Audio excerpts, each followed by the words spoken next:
on va reprendre un peu l'exercice 9. Bon, dans la programmation, il fallait traiter l'un ou l'autre, soit le 8, soit le 9. Nous, on va traiter quand même le 9 parce que je pense que, bon, ça vous fait une petite révision aussi. Et on va passer aux distributions linéiques de charge. Voilà. Alors, je vous rappelle rapidement de quoi il s'agissait. Dans l'exercice 9, on a 3 charges, Q1, Q2 et Q3, placées respectivement au point A, B et C. Alors, on a Q1 égale Q3 égale plus Q. On a 2 charges positives, Q1 et Q3, qui sont positives, et Q2 est négative, elle vaut moins Q. Voilà. Alors, les 3 charges ici sont placées au sommet d'un carré de côté A. On a OA qui est égal à A, AB qui est égal à A, BCA et OCA. Alors, la première question, on nous demande de calculer le potentiel total au point O. Chacune des charges va créer un potentiel au point O, et le potentiel au point O, c'est la somme des potentiels créés par chacune des charges au point O. Donc voilà, première question, on demande de calculer le potentiel V au point O. Alors, V au point O, il est dû donc à la charge Q1 plus le potentiel créé par la charge Q2 plus le potentiel créé par la charge Q3. Le potentiel créé par Q1, c'est KQ1 sur la distance OA. Celui créé par Q2, c'est KQ2 sur OB. Et celui créé par Q3, c'est KQ3 sur OC. Alors, OA, OB et OC sont des distances positives. D'accord, bien sûr, mais Q1, Q2 et Q3 sont comptés algébriquement. La distance OA, c'est petit a, donc KQ1 sur OA, c'est KQ sur A. Par contre, Q2 est négative, donc on a K fois moins Q sur la distance OB, c'est la diagonale d'un carré de côté A. Donc c'est A racine de 2. Et le potentiel créé par Q3, puisque Q3 c'est plus Q, c'est KQ3 sur la distance OC, c'est A. Donc, si on fait la somme ici, on va trouver V au point O égale KQ sur A, facteur de 2 moins 1 sur racine de 2. On nous donne les valeurs numériques. Donc, on a K qui vaut 10 puissance 9. Petit q, c'est 10 puissance moins 9 coulombs. Et petit a, ne pas oublier de le convertir en unité internationale, c'est-à-dire petit a en mètres. Ça fait 10 puissance moins 1 mètre, et là, c'est des valeurs. Donc, on trouve V au point O égale 116,4 volts. Voilà. Question suivante. On nous demande de calculer les composantes EX et EY du champ électrique E créé au point O.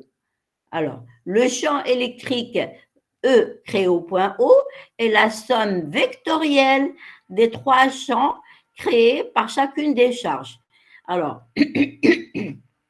la direction du champ, elle est parallèle à la droite qui joint la position de la charge au point O. Et donc, on va avoir KQ1 sur OA au carré, vecteur unitaire UA. Le vecteur unitaire UA est dirigé de A vers O. Voilà. Voilà le vecteur unitaire UA. Le champ créé par Q2, c'est KQ2 sur OB au carré, la distance OB au carré, fois UB. UB est le vecteur unitaire dirigé de B vers O. Et UC, donc le troisième champ, KQ3 sur OC au carré, vecteur unitaire UC. Le vecteur unitaire UC est dirigé de C vers O. Voilà. Alors, les vecteurs unitaires, donc on le remarque bien, les vecteurs unitaires UA, UB et UC sont dirigés de la charge vers le point où on calcule le champ, c'est-à-dire vers O. Voilà. Alors,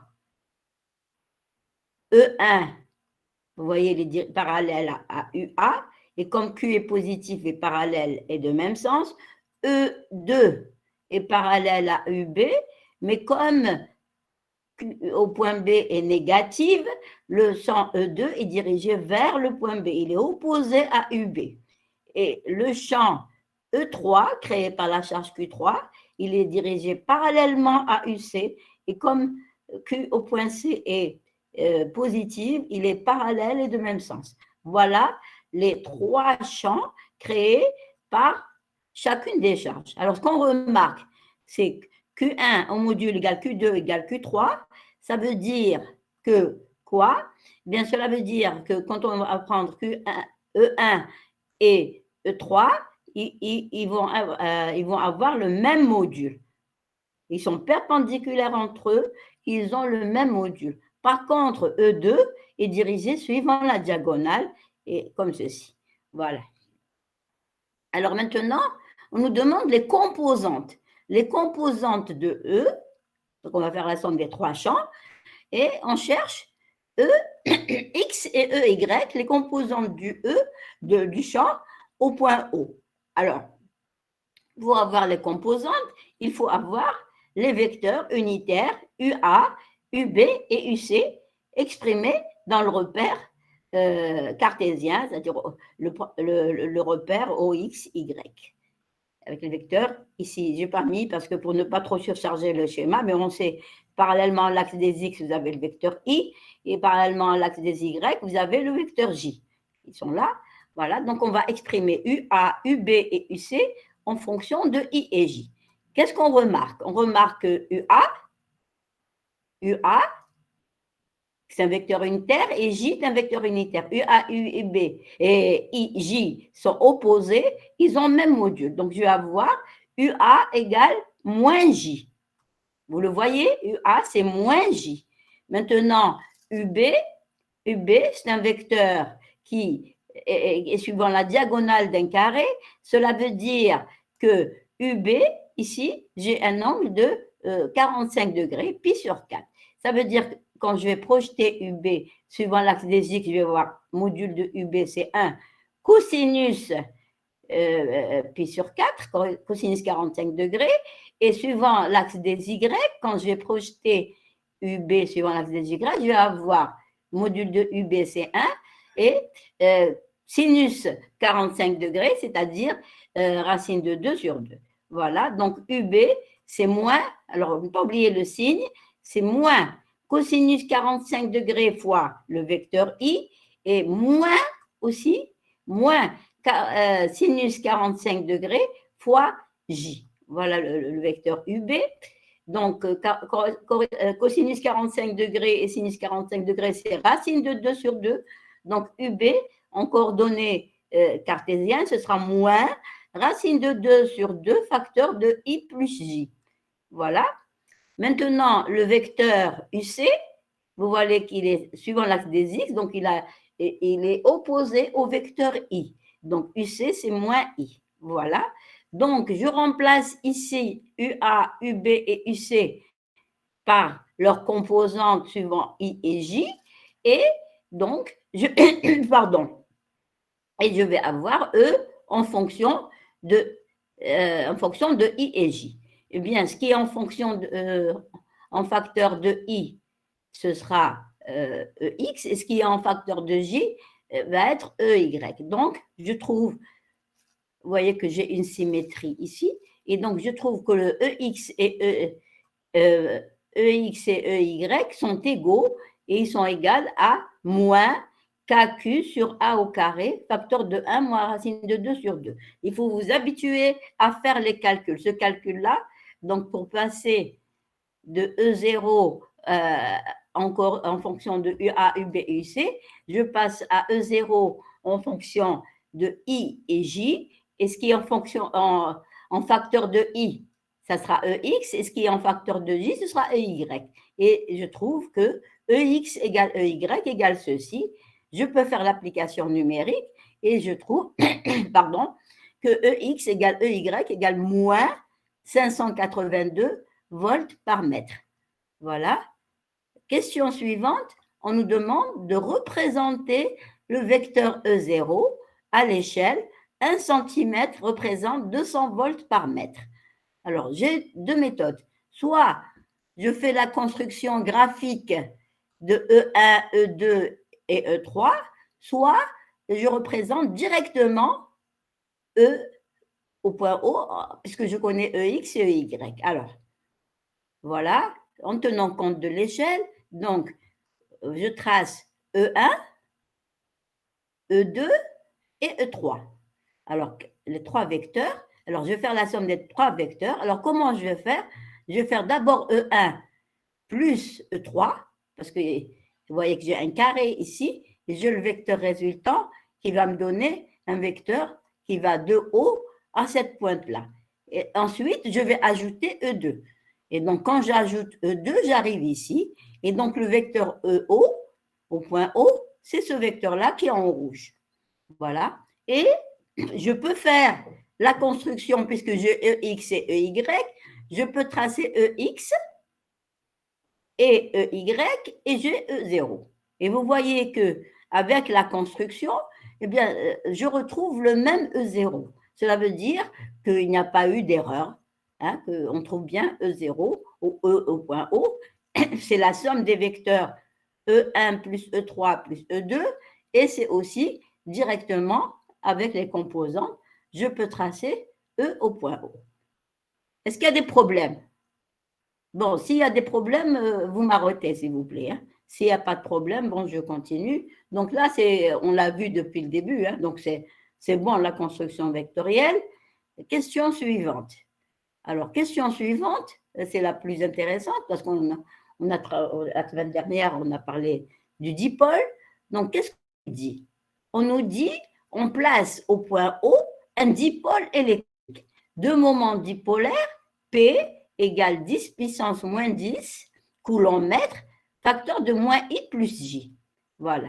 Alors, on nous demande donc de déterminer le moment taux du couple appliqué au dipôle. Et on a vu que taux, c'est le produit vectoriel P vectoriel E au point O. Là où on a placé le dipôle. On a placé au point O, le dipôle au point O. Au point O, on a calculé E au point O. Et le moment dipolaire du dipôle, on l'a ici, c'est P égale 10 puissance moins 10 facteur de E moins J, donc coulomb-mètre. Alors, on calcule le produit vectoriel. Je remplace P par ses composantes. Je remplace EO par ses composantes. Voilà. Donc, P, c'est 10 puissance moins 10 coulomb-mètre moins I plus J, vectoriel, moins 582 volts par mètre, I plus J. Ça, c'est le vecteur EO. Voilà. Donc, on calcule, quand on calcule le produit vectoriel, attention, alors I vectoriel I, l'angle entre I et I, c'est 0, donc ça c'est 0. Ensuite, I vectoriel J, ça donne K, mais j'ai un signe moins, donc ce sera moins K. On va, pardon, on va J vectoriel I, c'est moins K. Ensuite, J vectoriel J, c'est 0. Voilà. Et donc, on trouve que taux égale, en faisant le calcul, on trouve que taux égale 116,4, 10 puissance moins 9. Alors, les unités du moment, c'est des coulomb-mètres multipliés par des volts par mètre. Ça me donne des coulomb-volts et c'est des joules. Taux s'exprime en joules. Donc, voilà, taux. Alors, ne pas oublier de préciser le vecteur taux, c'est-à-dire qui est parallèle au vecteur K. Alors, si j'applique la règle de la main droite, alors si je trace taux, comment il est taux? Il est parallèle à moins I et plus J. Donc, si je regarde ici, taux va être moins I et plus J. Ça veut dire qu'il va être comme ceci. Il va être comme ceci. Et quand je vais faire je vais déterminer le moment du couple avec la main droite, on a vu la dernière fois, donc je passe de P vers EO et je trouve que taux est sortant. Taux est sortant. Donc si je le représente ici, ça va être, taux va être sortant, on voit la pointe. Donc je vois un rond avec une pointe. Il est perpendiculaire au plan de la feuille. Il est sortant et donc c'est bien parallèle au vecteur K. Voilà. Alors maintenant, on nous demande de représenter le dipôle dans sa position finale d'équilibre stable. Alors, on ne demande pas de représenter le dipôle comme je vous l'ai dit là tout à l'heure, mais on nous demande de le représenter dans sa position finale. Pourquoi? Parce que le dipôle, il est soumis à un couple de moments taux, donc il va tourner jusqu'au moment où il va arriver à la position d'équilibre stable. Alors, on sait que le dipôle, quand il est soumis à un champ électrique, eh bien, on a deux positions d'équilibre. La position où l'angle entre P et E est égal à 0, donc c'est l'équilibre stable. L'angle entre P et E, θ égale 0, c'est la position d'équilibre stable, c'est-à-dire P doit être parallèle et de même sens que E. Et l'équilibre instable, c'est θ égale pi. Là, on nous dit stable. Donc, on prend ceci. Donc, position d'équilibre stable correspond à l'angle entre P et E égale 0. C'est-à-dire que P doit être parallèle et de même sens que E. Donc, voilà, on avait représenté E au point O. Voilà. Et donc, dans la position d'équilibre stable, vous voyez que P est parallèle et de même sens que E au point O. Voilà. On nous demande de représenter ça, donc on l'a représenté. Maintenant, dernière question, on nous demande de calculer la variation d'énergie potentielle du dipôle lorsqu'il passe de la position initiale à la position finale. La position finale, c'est celle-là. D'accord? Donc, on sait que l'énergie potentielle du dipôle, c'est moins P scalaire E. Donc, si vous voulez, ça va être moins module de P, module de E, cosinus de l'angle entre P et E, cosinus θ. Alors, la variation d'énergie potentielle, c'est l'énergie potentielle finale avec θ égale 0 et l'énergie potentielle initiale, eh bien, on a les composantes. Voilà. Donc, l'énergie potentielle initiale, c'est moins P scalaire EO. Voilà, donc j'ai ici EP initial moins, donc 10 puissance moins 10 coulomb-mètre fois P, ce sera moins I plus J. Ça, c'est la position du dipôle initial.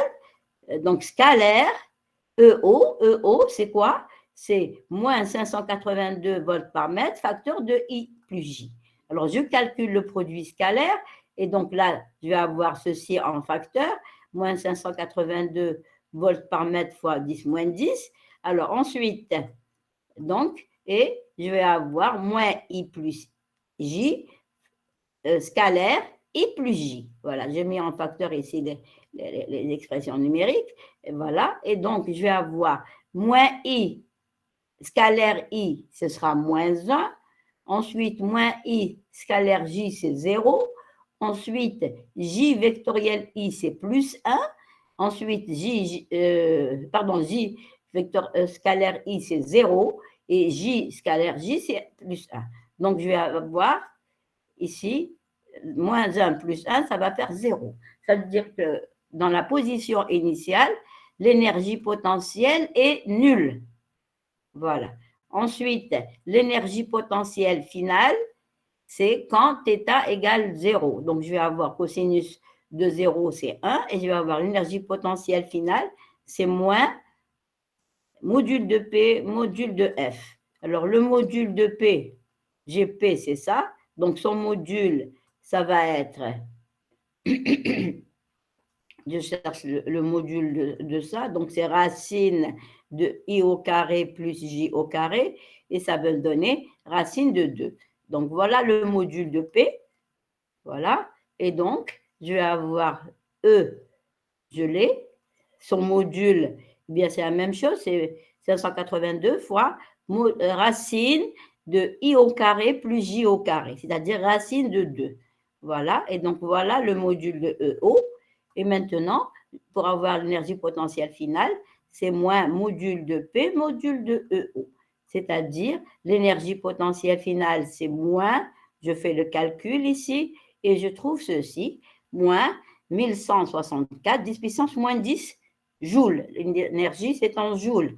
Et delta EP, la variation, c'est l'énergie potentielle finale, ceci, moins l'énergie potentielle initiale, c'était 0, donc on va trouver directement cette valeur qui est la variation d'énergie potentielle. Et vous voyez que la variation d'énergie potentielle, elle est négative. Eh bien, on sait que la position d'équilibre stable, correspond à un minimum d'énergie potentielle. Et vous voyez, donc, pour arriver au minimum d'énergie potentielle, eh bien, l'énergie potentielle doit diminuer. On a le signe moins ici à ne pas oublier. Donc, voilà la variation d'énergie potentielle. Donc, voilà. Est-ce qu'il y a des questions? Est-ce que vous avez des questions? Pas de questions?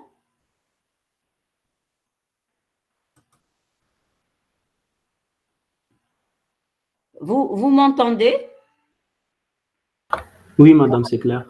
D'accord, très bien. Donc, on va passer à l'exercice suivant. C'est l'exercice numéro 10. Alors, l'exercice numéro 10, il est là. Voilà. Donc, vous m'arrêtez s'il y a quelque chose qui vous échappe ou vous ne comprenez pas, je reprends.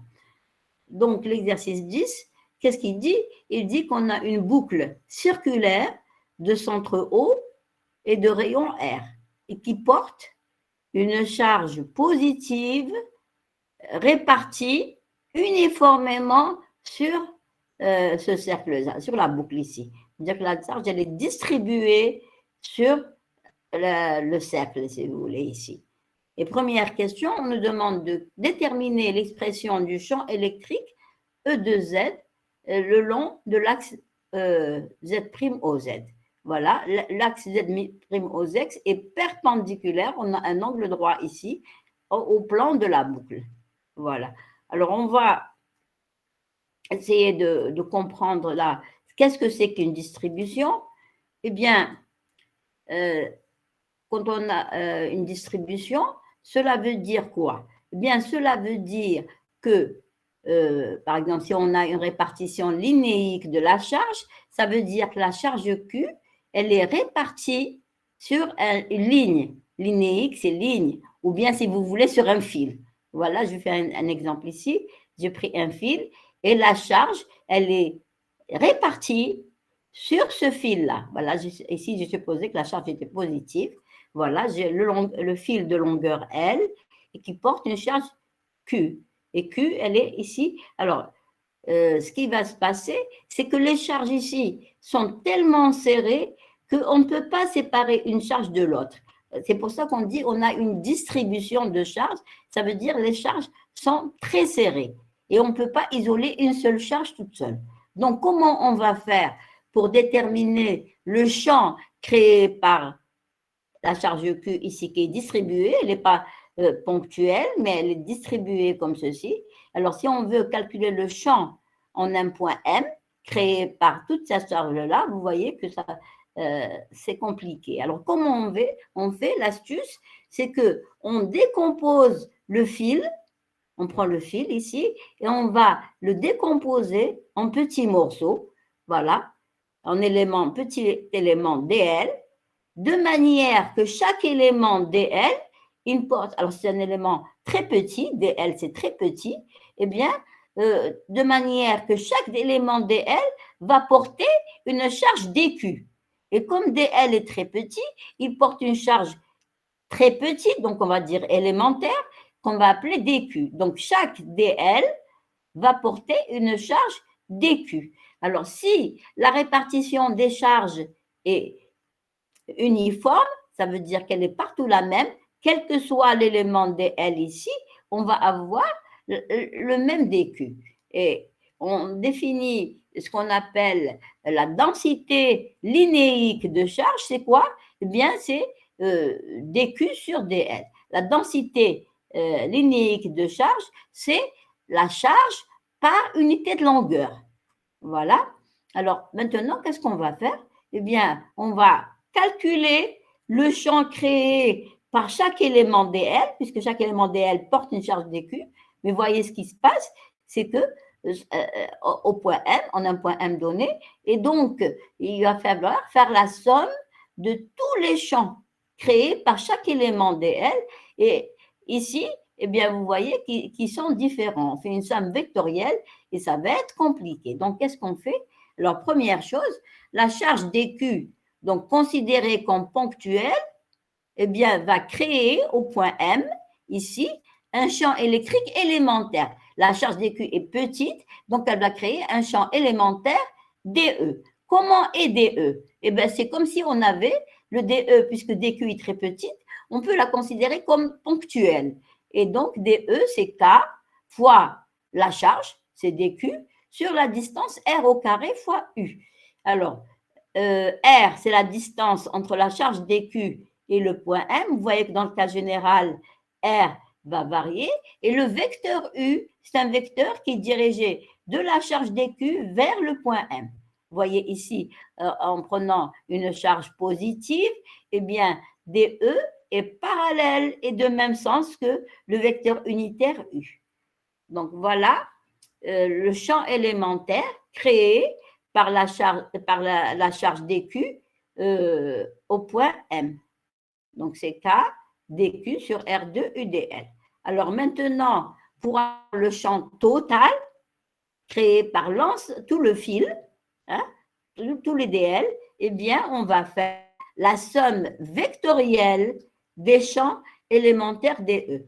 Comme j'ai une distribution continue ici, donc la somme, ça va être une intégrale.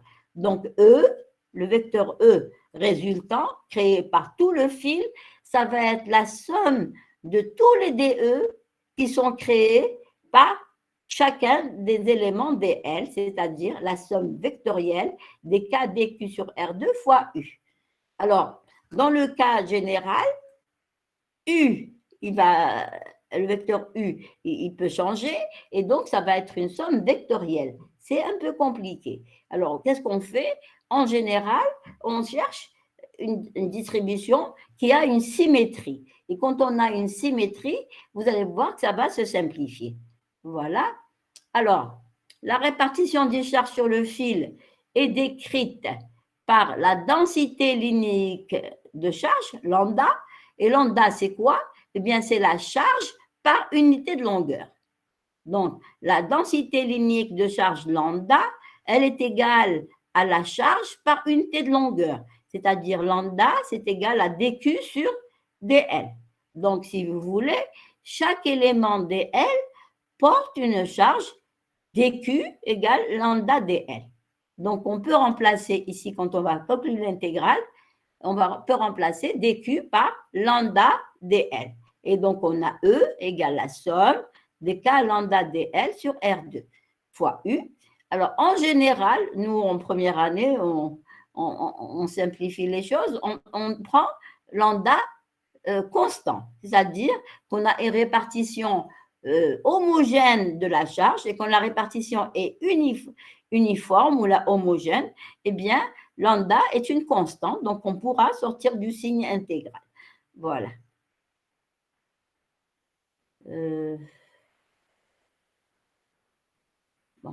Bon, ça a été fait, voilà, donc ici.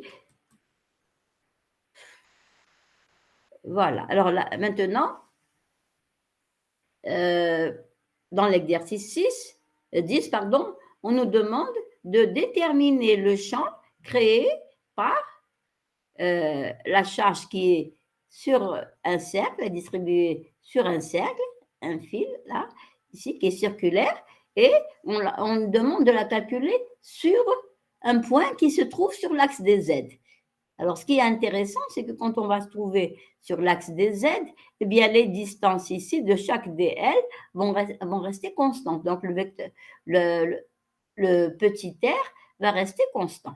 Alors, qu'est-ce qu'on va faire? On va faire comme on a dit donc, dans le cours. Et donc, on va d'abord essayer de trouver la direction du champ uniquement, si vous voulez, en faisant un raisonnement de symétrie. Alors, qu'est-ce que je sais? Donc, pour calculer E, suivant l'axe des Z, créé par la boucle, donc, première chose, qu'est-ce que je remarque? Je remarque que puisque la charge est répartie de manière uniforme, donc j'ai une répartition de charge homogène, eh bien le vecteur E, il ne peut pas aller de côté. Il ne peut être que parallèle à l'axe des Z. Ça, c'est par raison de symétrie. Une symétrie, un cercle, il n'y a pas de raison pour que E soit de côté, à droite ou là à gauche. Il ne peut être que parallèle à l'axe des Z. Je peux dire ça par raison de symétrie, c'est bon. Maintenant, si je veux démontrer, et donc qu'est-ce que je vais faire à la direction de E?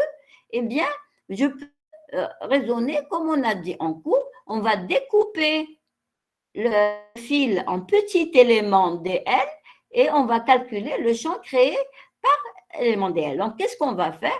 Eh bien, on peut montrer que E est parallèle à l'axe des Z en considérant le champ créé par deux éléments dl et dl', qui sont diamétralement opposés.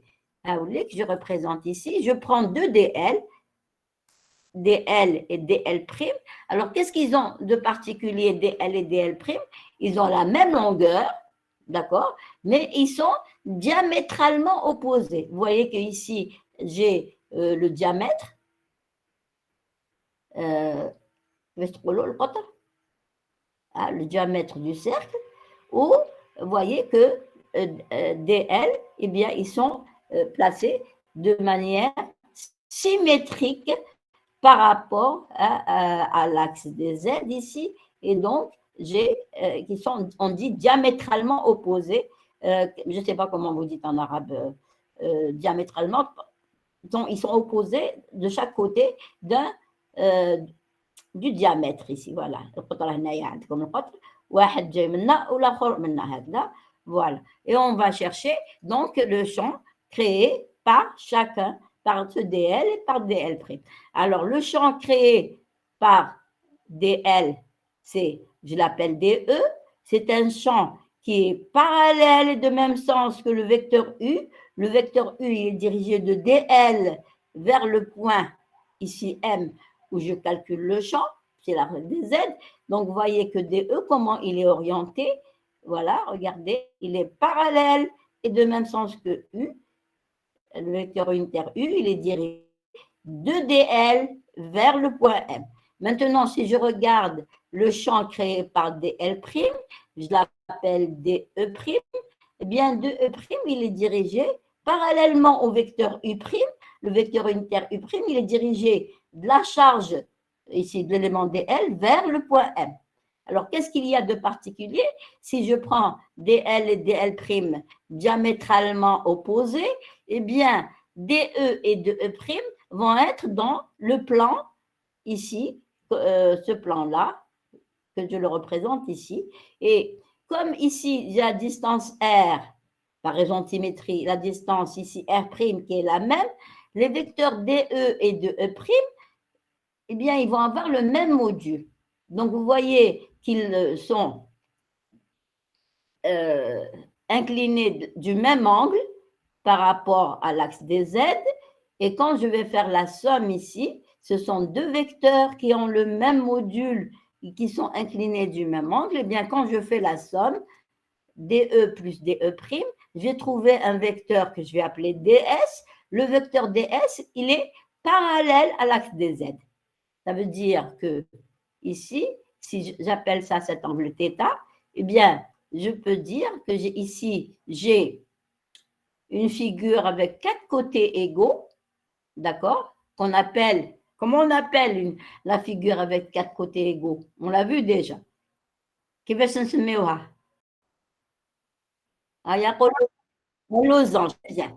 Hein? Voilà, on a un losange ici, et donc on peut déterminer connaissant le côté du losange et l'angle θ. Voilà. Et donc, vous voyez que DS est parallèle à l'axe des Z. Et on peut prendre à chaque élément DL l'élément qui lui est diamétralement opposés. Donc, on somme les DE 2 par 2, comme ça, et le champ E total, eh bien, il va être parallèle à l'axe des Z.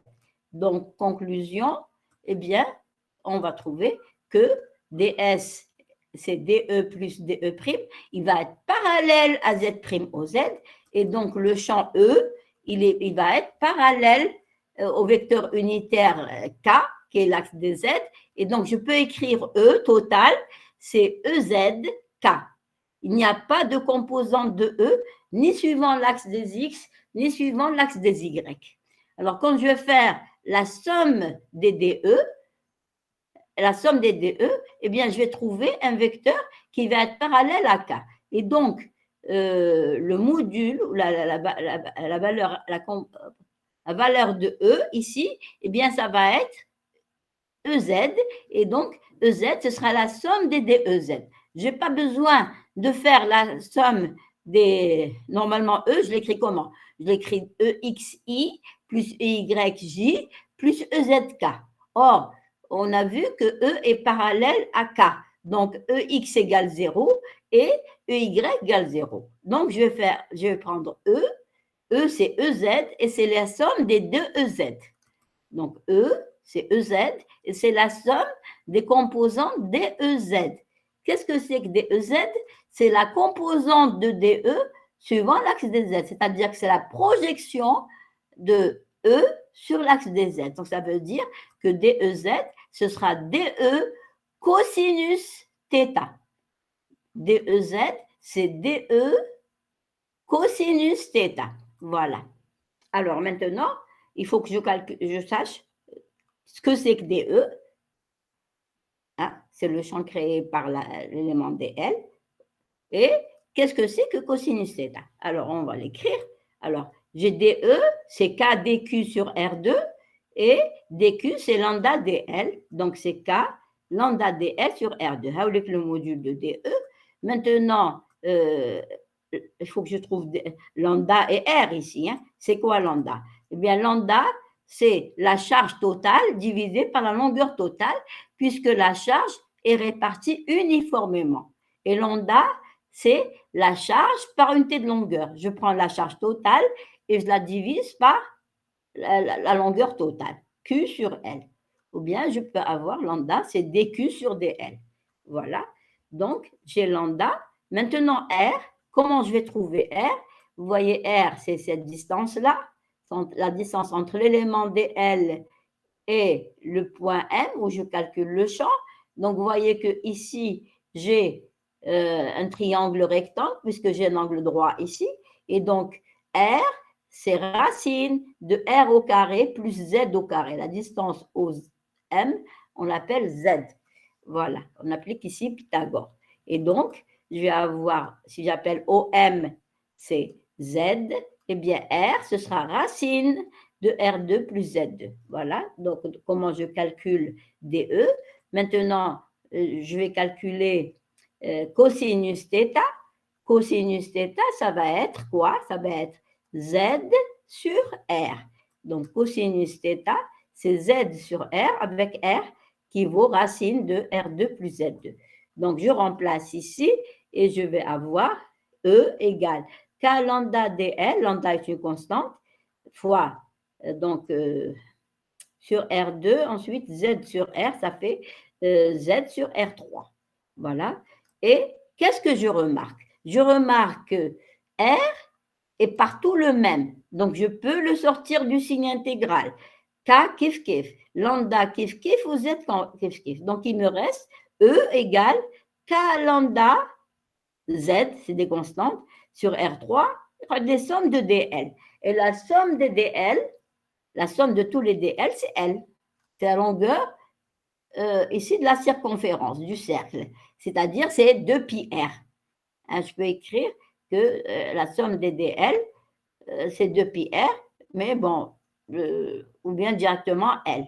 Et donc, je vais avoir E égale K lambda Z sur R2 plus Z2 à la puissance 3 demi fois la somme des DL, c'est L. Et qu'est-ce que je sais? Je sais que lambda L, c'est Q. Alors ici, qu'est-ce qu'on m'a donné? On m'a donné R et Q. On ne m'a pas donné lambda, on ne m'a pas donné L. L, je peux l'avoir. L, c'est 2πr. Hein? Voilà. Et donc, je peux remplacer. Donc, lambda L, c'est petit q. Et j'ai assis, voilà. Donc, E, c'est KQ, lambda L, c'est Q, Z sur racine de R de plus Z. Alors, ne pas oublier, puisqu'on me demande le champ avec une flèche dessus, ça veut dire le vecteur champ. Donc, il ne faut pas oublier de préciser que c'est parallèle au vecteur unitaire K. Donc, voilà la réponse. Est-ce qu'il y a des problèmes? Voilà, donc vous voyez ici, bon, on a une intégrale, mais finalement qui simplifie beaucoup parce que toutes les quantités sont constantes. Voilà. Est-ce qu'il y a des problèmes? Bon, s'il n'y a pas de problème, on continue, on passe. Hein, vous m'arrêtez hein, si vous avez des problèmes. Hein, d'accord? Voilà. Et si vous trouvez que je vais trop rapidement, vous m'arrêtez aussi. Voilà. Alors, question suivante, deuxième question. Donnez l'expression du champ du potentiel électrique V de Z en utilisant petit a le calcul direct, petit b l'expression du champ E de Z. Alors, on va commencer par la question de A, calcul direct du potentiel. Eh bien, qu'est-ce qu'on sait? Ce que j'ai comme géométrie, et donc je vais calculer la somme des V créés au point M. Donc, dl donc, porte une charge dq et dl va créer un potentiel dv puisque dq est élémentaire, très petit. Donc, elle va créer un potentiel élémentaire que je vais appeler dv et dv c'est k dq sur r.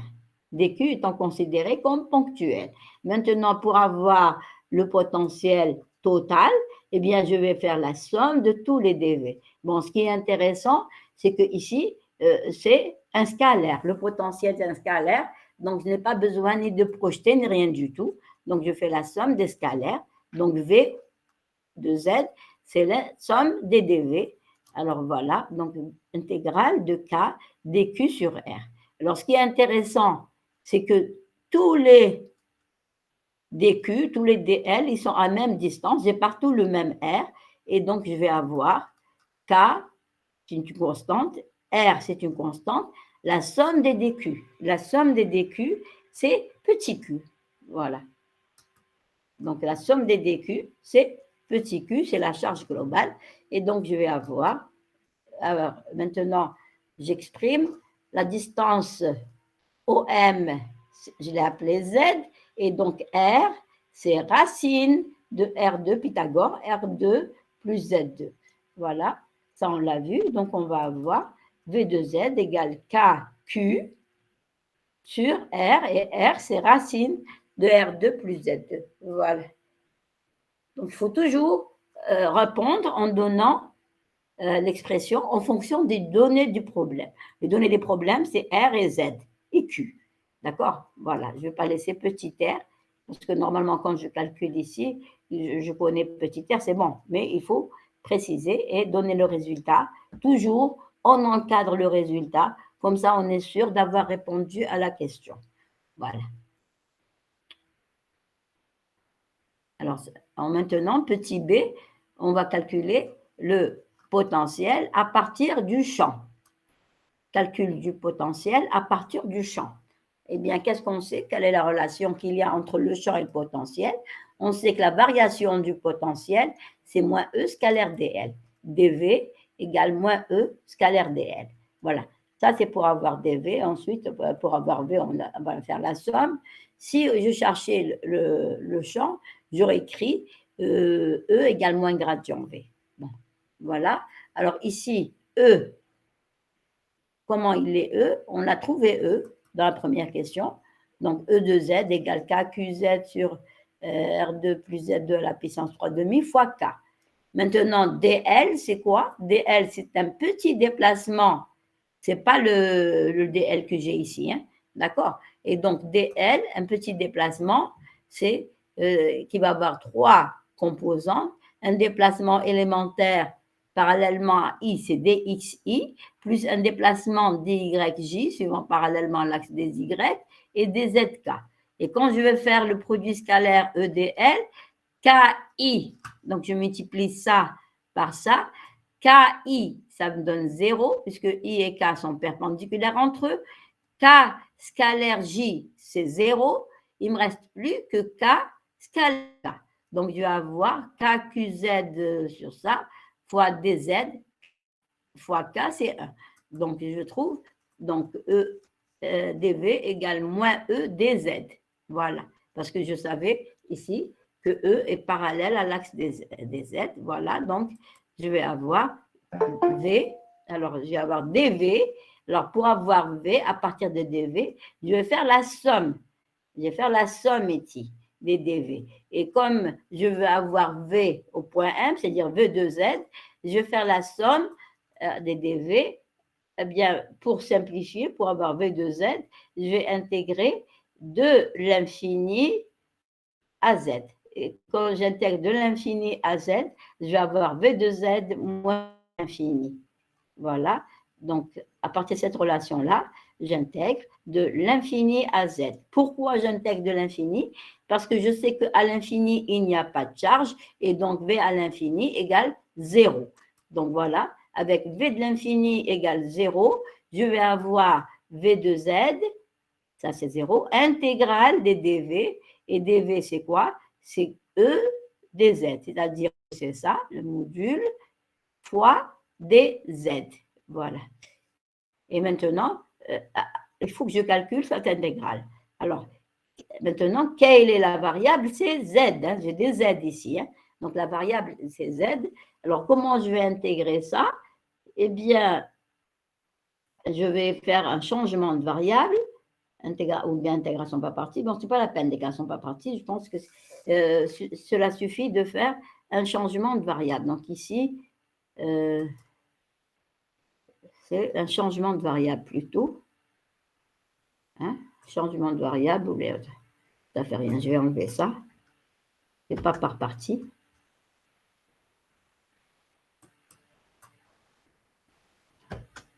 Voilà. Et donc,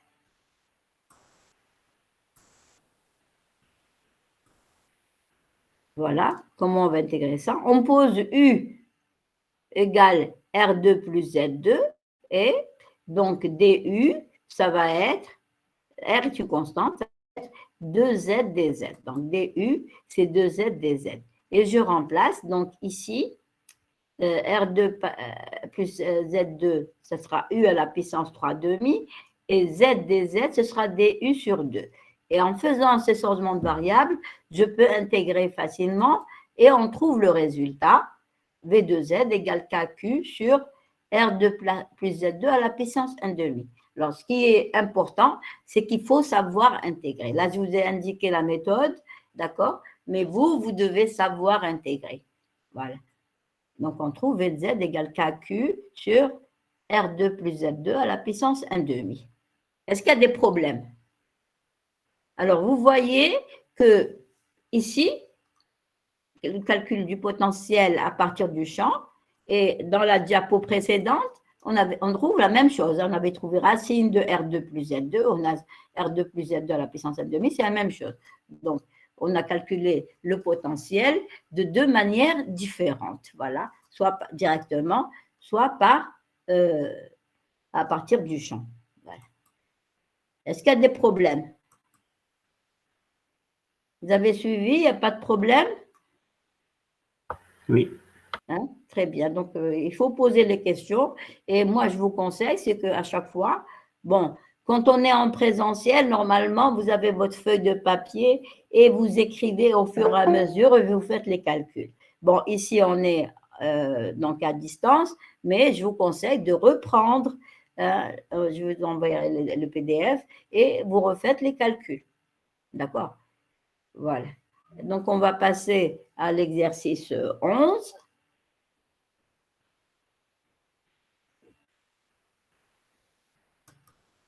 Voilà. L'exercice 11. Une tige isolante de longueur L porte une charge Q uniformément répartie en longueur. Vous voyez que quand vous avez une répartition uniforme, ça veut dire que la densité lambda est constante. D'accord? Donc, une charge Q répartie uniformément en longueur. C'est-à-dire ici, la charge Q, elle se trouve, voilà, vous avez la tige ici et vous avez la charge Q qui est répartie de manière uniforme. Voilà. Alors pourquoi on vous précise que la charge est isolante? Pourquoi la tige est isolante? Pourquoi la tige, elle est isolante? Eh bien, la différence entre la charge ne se déplace pas. Elle va rester là où elle était, elle ne se déplace pas. Par contre, si on avait une tige conductrice, eh bien, la répartition de charge peut changer. Voilà. Elle peut ne pas être uniforme. Donc là, c'est pour ça qu'on nous dit que la tige, elle est isolante. Première question, donc on va déterminer le champ produit par cette tige au point P. Le point P, il est là, il est sur l'axe des X. Hein. Vous voyez, la tige, elle est suivant l'axe des Y. Et le point P, il est à une distance X du point O. Voilà. Donc, comment on va faire? Eh bien, on va faire comme on a donné en cours. Hein. Donc, voilà, on va déterminer le champ créé au point P. Alors là aussi, même chose, qui est intéressant, vous voyez que la tige, elle a une longueur L. Et puis, elle est positionnée de manière que le centre de la tige, c'est le point O, puisqu'on a L sur 2, ici de O, ici on a L sur 2, et là on a moins L sur 2. C'est-à-dire O, c'est le centre de la tige. Et voilà, et donc, on va, comme on a pris l'habitude, on va décomposer la tige, c'est comme un fil, on va la décomposer en éléments dl, et on va déterminer le champ créé par ces éléments dl au point P. Alors, il y a une chose aussi, si on calcule dans le cas général, on va avoir E, c'est l'intégrale des DE X, I, plus intégrale des 2EY, J, plus intégrale des 2EZ, K. Or, ici, si on arrive à montrer comment est dirigé le sang, eh bien, on peut faire une seule intégrale au lieu d'en faire trois. Parce qu'on doit avoir les trois composantes. Qu'est-ce qu'on remarque? Alors, si on peut dire que E va être parallèle à OX, par raison de symétrie. E ne peut pas être vers le haut ou vers le bas, il est obligé d'être parallèle à l'axe des X, donc au vecteur unitaire I, par raison de symétrie. Voilà. On peut dire que c'est par raison de symétrie, ou là on peut dire, on va essayer de démontrer graphiquement comment est le champ. Eh bien, on peut le montrer en considérant le champ créé par deux éléments, DL et DL'. Comment sont DL et DL', ils sont symétriques par rapport à l'axe OX ou bien par rapport à O. Donc, je prends donc deux éléments et je regarde le champ créé par ces deux éléments. Alors, voilà, j'ai DL ici et DL' ici. DL et DL' sont à égale distance par rapport au point O, ils ont la même longueur. Alors, si je regarde le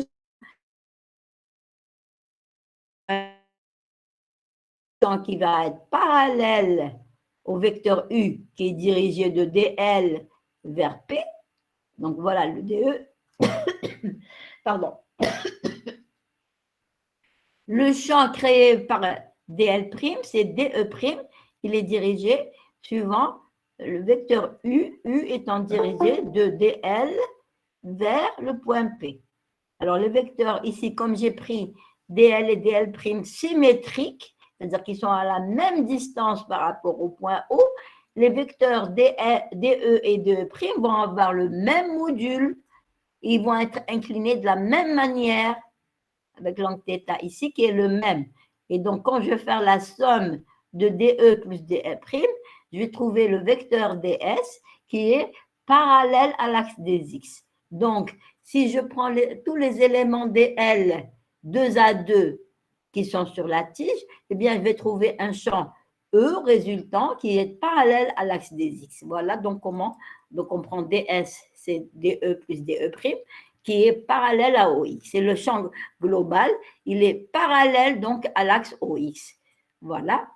Alors maintenant, donc, je n'ai pas besoin de calculer EY ou la EZ, j'ai uniquement E qui est parallèle à l'axe de X, c'est-à-dire que E va être EX fois le vecteur unitaire I. Alors, EX, c'est quoi? Eh bien, EX, c'est la somme des DEX. EX, c'est la somme des composants DEX. Et DEX, c'est quoi? Eh bien, c'est DE cosinus θ.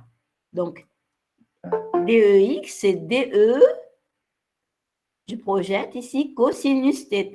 Même chose, je vais maintenant écrire ce que c'est que DE. DE, c'est quoi? C'est K dQ sur R2. dQ, c'est lambda dL. Et sur R2, R, c'est quoi? C'est la distance entre l'élément dL et le point P. Voilà. Et donc lambda, c'est Q sur L, puisque c'est une répartition uniforme. Lambda, c'est la charge par unité de longueur. Donc, je prends la charge totale et je divise par la longueur totale, L. Voilà. Et R, c'est quoi? Alors, si j'appelle la distance OP, on l'appelle X, eh bien, R, ça va être racine. Alors, j'appelle Y, la distance entre O et l'élément DL. Je l'appelle Y. Et donc, je vais avoir la distance R, Pythagore, racine de... Voilà. Alors maintenant, mon problème, c'est DL. Alors, DL, je regarde ici, j'ai R ici, et vous voyez que le DL, c'est un DY. Est-ce que vous le voyez? Donc, cosinus θ, c'est X sur R. OK? Et maintenant, le DL. Le DL, vous voyez que j'ai cette longueur-là que j'ai appelée Y. Et quand j'ai un DL, cela veut dire que le DL, c'est une variation de Y. Quand je me déplace sur l'axe des Y avec un déplacement DL, et bien ce déplacement est égal à un DY. Voilà, donc DL, c'est DY. Est-ce que vous avez compris ça? Parce que ici, DL, normalement, c'est quoi le déplacement DL? Voilà, eh bien, c'est un petit morceau de la tige. Et quand je prends un petit morceau de la tige ici, eh bien, j'ai la variable Y qui change, c'est un DY. Le DL, c'est DY. Est-ce que vous avez compris ça? Est-ce que tout le monde comprend que le DL ici, c'est un DY? Normalement, oui, madame. Ah, vous avez compris, c'est bon. Hein, parce que je me Madame, déplace sur... Oui. madame, je crois qu'il y a des demandes de participation, si vous Ah, pouvez les pardon. accepter. OK, donc, attendez. Donc,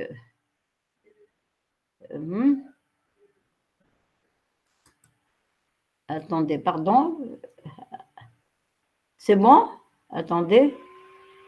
Normalement, ce bouton-là, c'est pour participer. Donc, voilà. Donc, normalement, ils acceptent là. Voilà. C'est bon? Voilà. Oui, normalement, OK. c'est bon. C'est bon. Donc, je reviens à l'exercice. D'après là. Je suis là. Voilà. Donc, je reprends.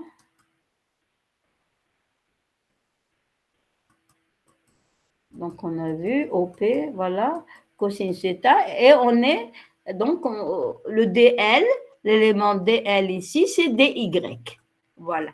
Donc, je remplace DL par DY et je vais avoir, donc, intégrale de K lambda DY. Alors, R au carré, c'est X2 plus Y2 et cosinus θ, c'est X sur R.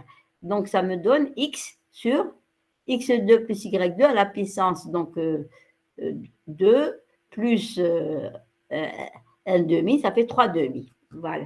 Donc, je dois calculer ça. Mais je dois calculer ça, donc la somme, mais la variable, c'est y.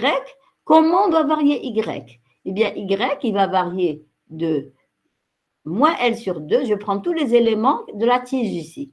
Et je me déplace de moins L sur 2 à plus L sur 2. Donc voilà, E, c'est la somme de K lambda dy x sur x2 plus y2 à la puissance 3 demi avec y qui doit varier de moins L sur 2 à plus L sur 2. Est-ce que vous avez compris ici, hein?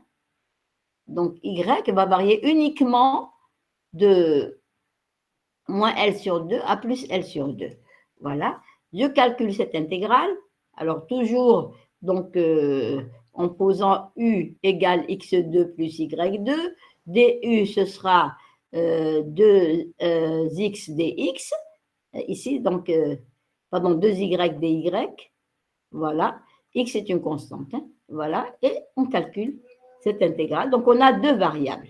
Alors, pour calculer cette intégrale, on a deux variables. Hein. Donc, alors, maintenant, vous êtes censé savoir intégrer n'importe quelle intégrale. Hein, qu'on vous donne, vous êtes censé savoir intégrer. Alors, moi, ici, pour calculer cette intégrale, qu'est-ce que j'ai fait? J'ai fait la chose suivante. J'ai deux variables. J'ai y et j'ai θ. Y et θ sont liés entre eux, d'accord? Sont liés entre eux. Quand Y varie, eh bien θ va varier.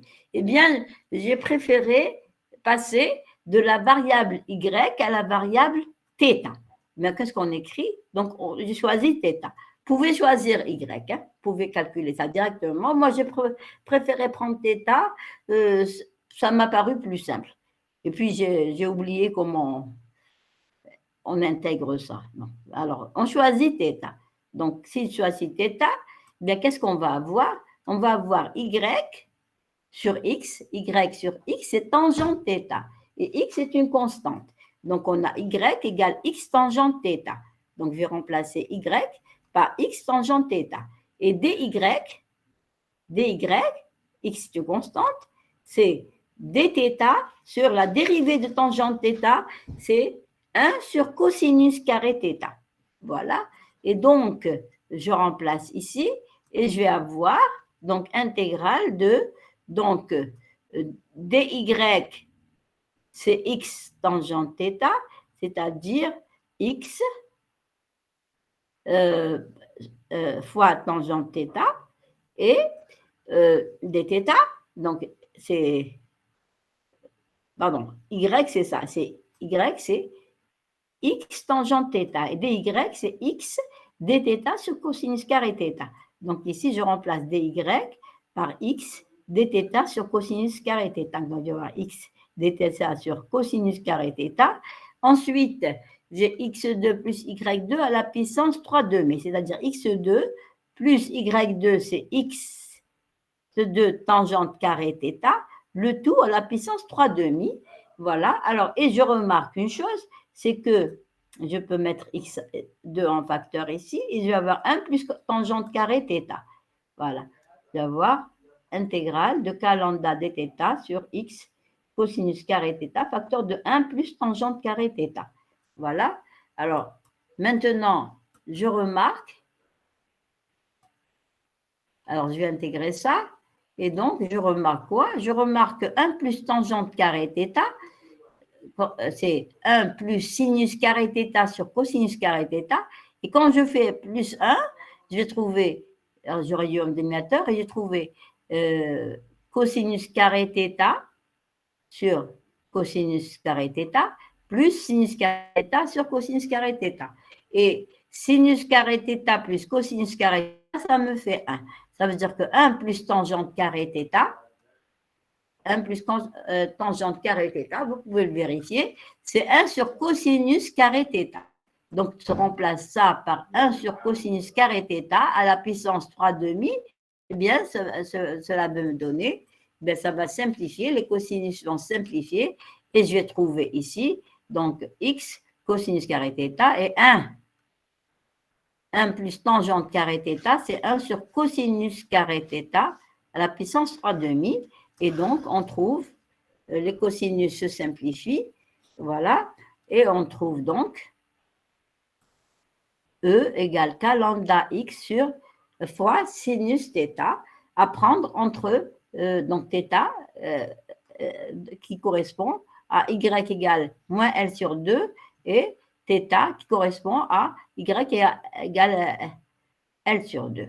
Voilà. Et donc, on va trouver cette relation-là. Je remplace ici le sinus pour L sur 2 et le sinus pour moins L sur 2. Et on trouve cette expression-là. Voilà. KQ sur X fois racine de X2 plus L sur 2 au carré fois I. Est-ce qu'il y a des problèmes? Donc là, c'est à vous de vous débrouiller hein, pour savoir intégrer et avoir le résultat. Est-ce qu'il y a des problèmes? Donc, vous calculez votre intégrale suivant ce que vous voulez. Le principal, c'est arriver au résultat, quelle que soit la méthode. Vous pouvez intégrer par partie, vous pouvez faire un changement de variable. Hein. Ici, moi, j'ai fait un changement de variable en prenant A comme variable au lieu de prendre Y, comme vous voulez. Voilà. Donc, et ne pas oublier d'encadrer le résultat et on nous demande le vecteur E, donc il est parallèle au vecteur I, vous voyez. Et vous voyez que comme Q est positive, eh bien E et I sont parallèles et de même sens. Voilà. On passe à la question suivante. On nous demande d'étudier le cas où X, la distance OP, est très grande devant la longueur de la tige. Et on vous demande de conclure. Alors, on a montré que E égale KQ sur X fois racine de Xi2 plus L sur 2 au carré. Eh bien, si je suppose que X est très grand devant L, eh bien, je vais ici négliger L sur 2 et je vais avoir X facteur de racine de X2. Racine de X2, c'est X. Et on retrouve, donc, si X est très grand devant L, on trouve que E égale KQ sur X fois X, c'est-à-dire X2 fois I. Alors, on me demande de conclure. Qu'est-ce qu'on conclut? Qu'est-ce que ça vous rappelle? Ceci, KQ sur X2, eh bien, tout se passe, vous voyez, KQ sur X2, X c'est la distance entre le centre de la tige et le point P, eh bien, tout se passe comme si toute la charge était au point O. Tout se passe comme si j'avais une charge ponctuelle qui se trouve au point O, qui est distant de P d'une distance X. Donc, conclusion, tout se passe comme si on avait une charge ponctuelle placée au point O. C'est-à-dire quand on est très loin, eh bien, ici, L est considéré comme petit, et donc tout se passe comme si on avait une charge ponctuelle concentrée au point O. Est-ce qu'il y a des problèmes?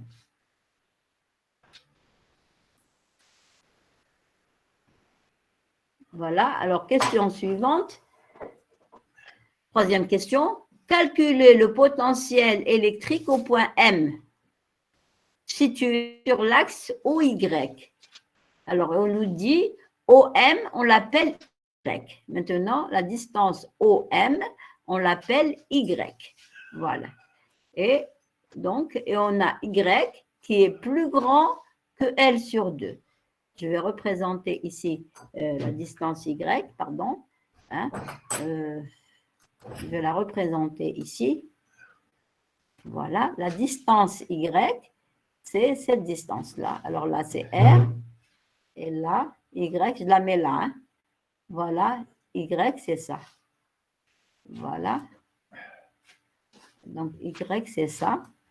Et ça, c'est cette distance-là, la distance entre le point M et le point O, cette distance-là.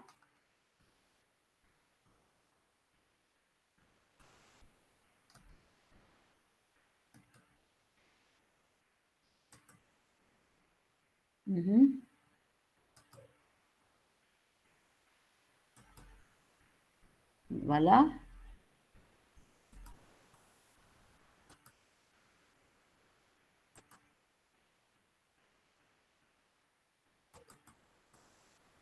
Cette distance-là, on l'appelle Y. Donc ici,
voilà.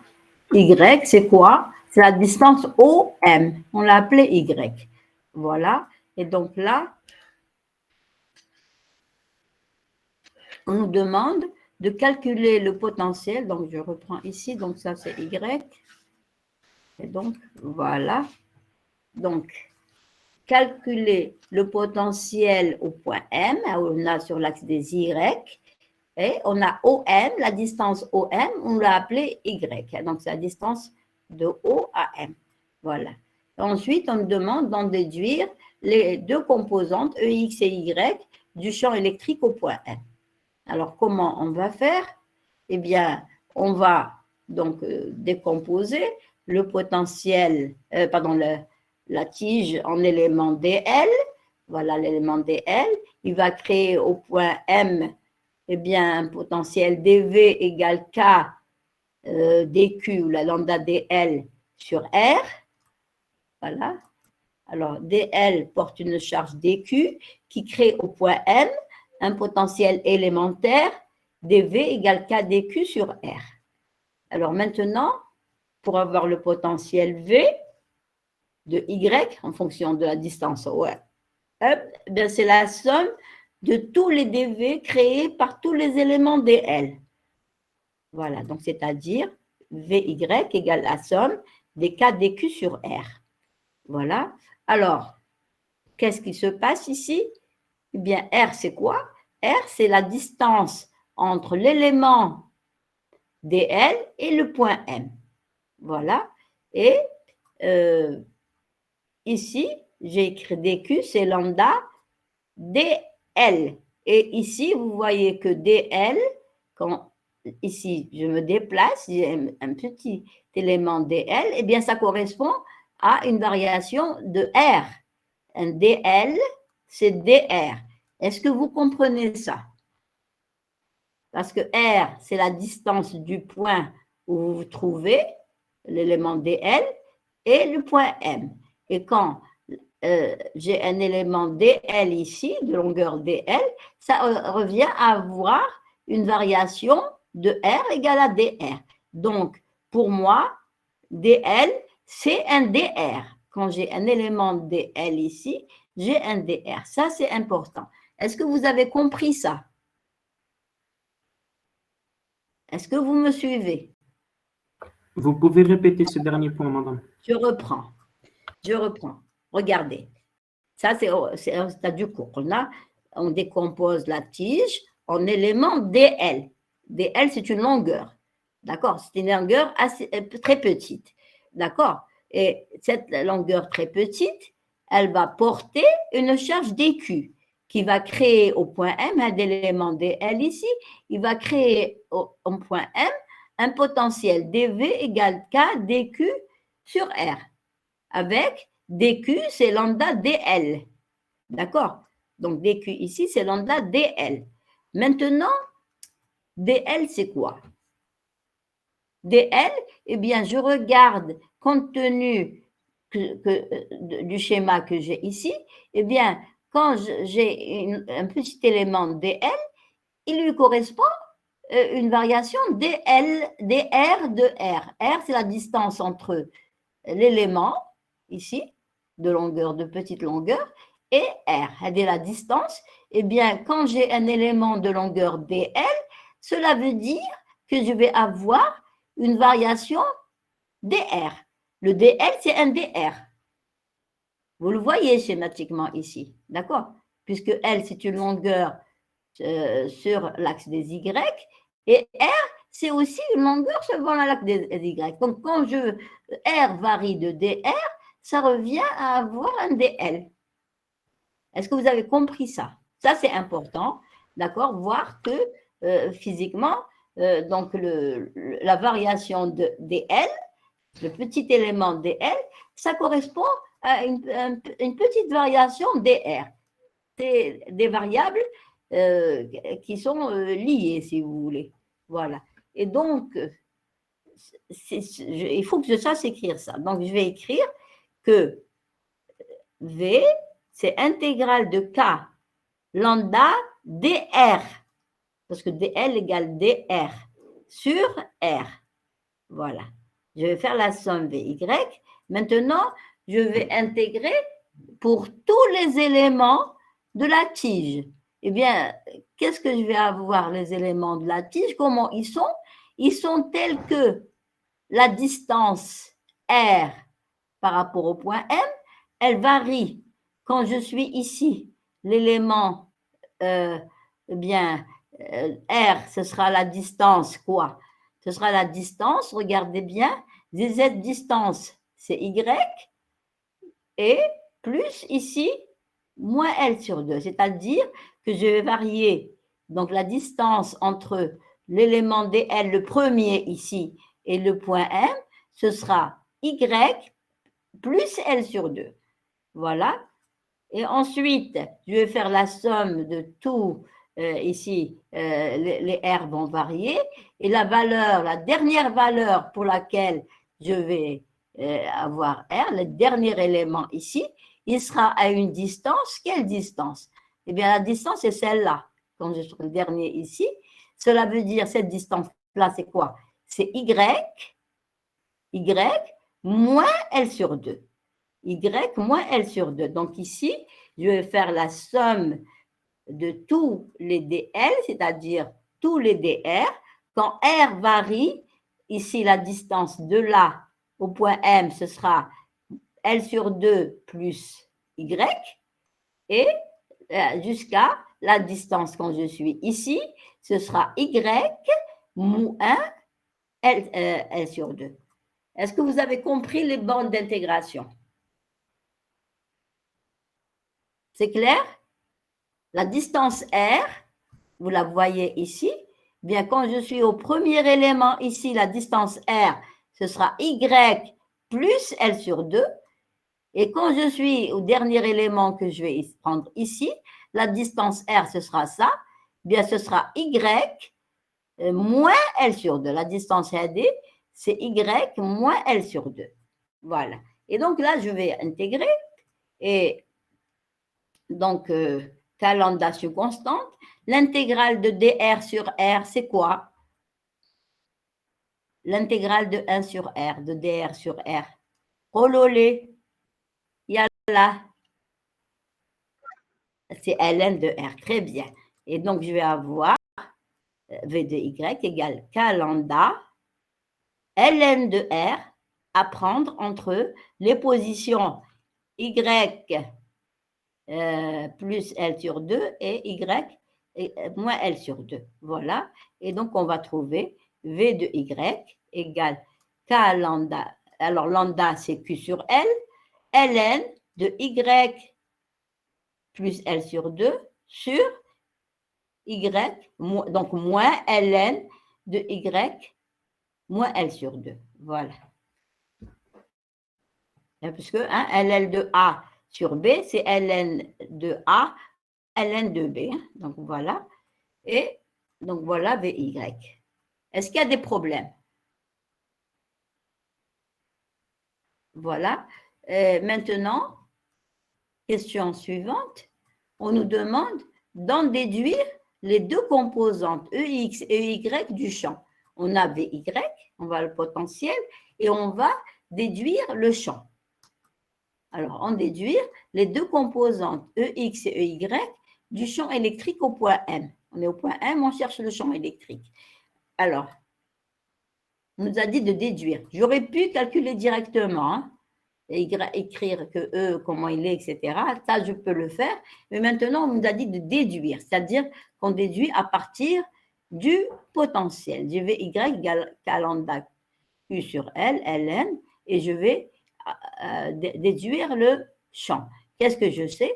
Je sais que E égale moins gradient V. Ça veut dire que EX égale moins la dérivée de V par rapport à X, et EY, c'est moins la dérivée de V par rapport à Y. Là, ben, je n'ai pas de X ici, hein, je suis sur l'axe des Y, X égale 0 partout, et donc il n'y a pas j'ai X égale 0, donc ici, je n'ai pas de composante suivant l'axe des X. Donc EX, c'est moins la dérivée de V par rapport à X, et j'ai pris partout ici X égale 0, donc la dérivée EX est égale à 0. Maintenant, la dérivée de V par rapport à Y, c'est moins EY. Donc EY, c'est moins la dérivée de V par rapport à Y. Donc je vais dériver Ln ici. Donc c'est KQ sur L, facteur. Donc je dérive Ln de Y plus L sur 2 moins Ln de Y moins L sur 2. Eh bien, ça me donne ça, puisque j'avais un signe moins ici. Hein, d'accord? Donc 1 sur Y moins L sur 2 moins 1 sur Y plus L sur 2. La dérivée de Ln de X, c'est 1 sur X. Voilà. Maintenant, eh bien, je vais faire de la différence.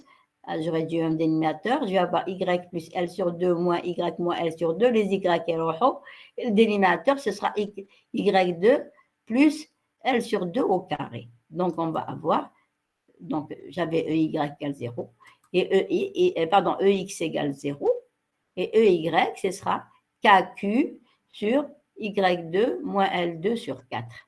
Voilà la valeur de EY. Alors, je trouve bien ici, si je regarde le champ, tous les DE sont dirigés parallèlement à l'axe des Y.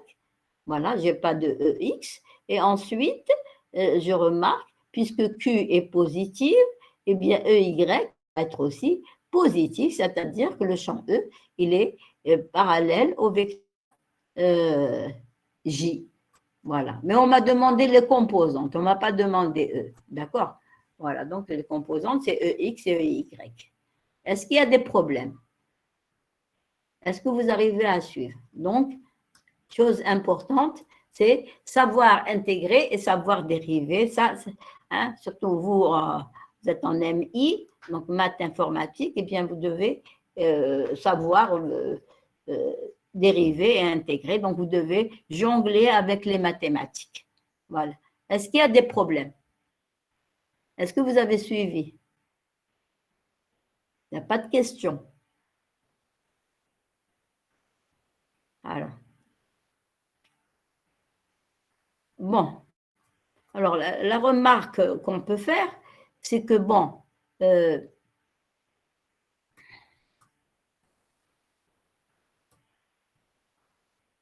ici, j'ai V de Y, on a montré que c'était ça. Parce que je suis sur l'axe des Y. D'accord? Si je n'étais pas sur l'axe des Y, eh bien, le calcul de V va être compliqué. Pourquoi? Parce que, par exemple, supposons que je sois en un point ici, où le point M, il n'a pas x égale 0, ou là, y égale 0, eh bien, le calcul va être compliqué parce que la distance R, eh bien, elle va changer en fonction de x et y. Donc, j'aurai deux variables et le calcul va être très compliqué.